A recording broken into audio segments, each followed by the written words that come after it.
beloved souls. So, as we're moving into another week of quarantine because of the coronavirus, I really want to use this as an opportunity to explore more deeply what inner work is, what that means, and how we can use it to serve us.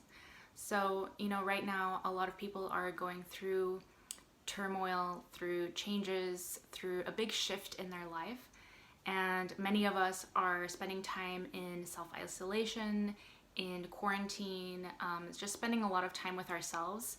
And so, really, we can look at this as an opportunity for self reflection. And I really think that that's what the universe, Mother Earth, and our own inner divine feminine is inviting us to do, is to really take some time to just be with ourselves, to be able to self reflect, build awareness, and really just up level our consciousness. I think that overall, in the bigger picture, that's what's happening here, is we are up leveling our state of consciousness, and we all have a part to play when it comes to that. And what we can do is focus on our inner work and our inner healing.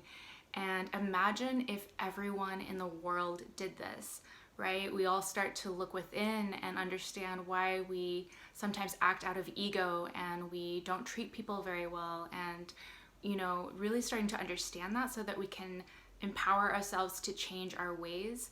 And if everyone did that, that would absolutely change the world.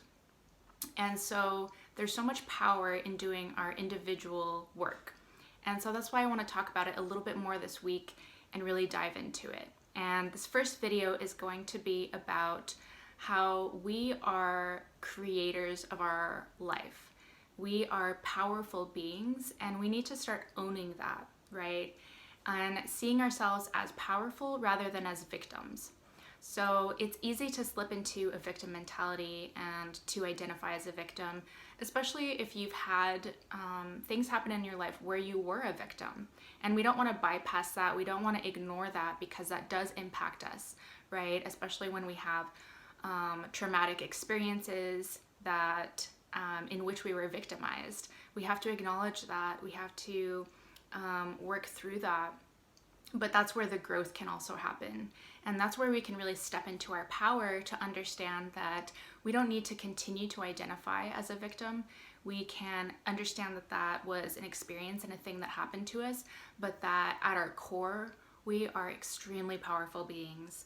And that enables us to create a life that we want to live, a life of our greatest dreams and imagination.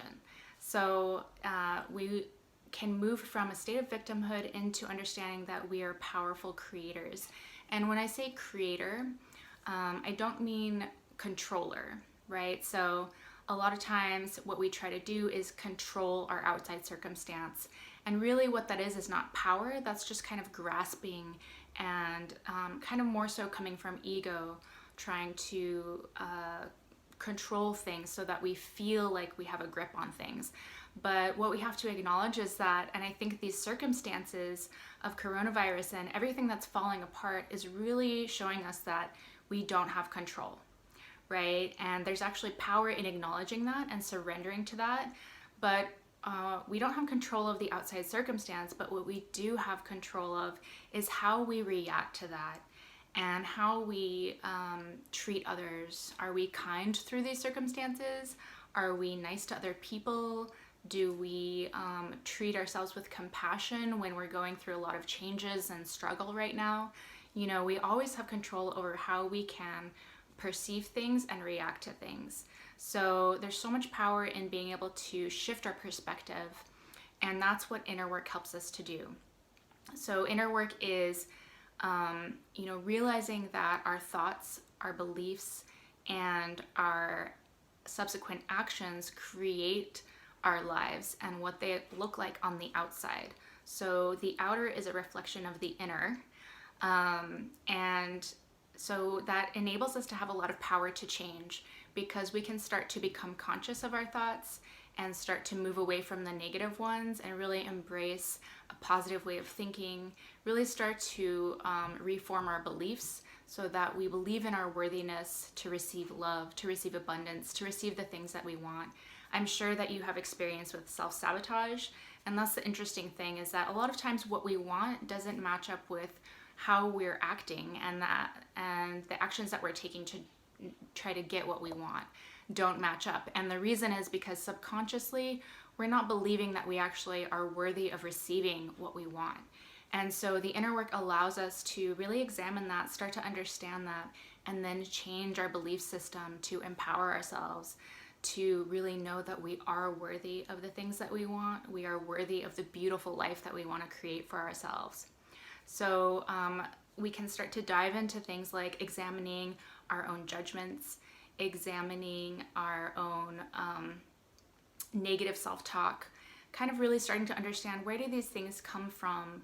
These are our shadow aspects that we need to look at and shine light on so that we can illuminate our lives and really start to act from a place of love rather than from fear and from ego. And this is what inner work allows us to do.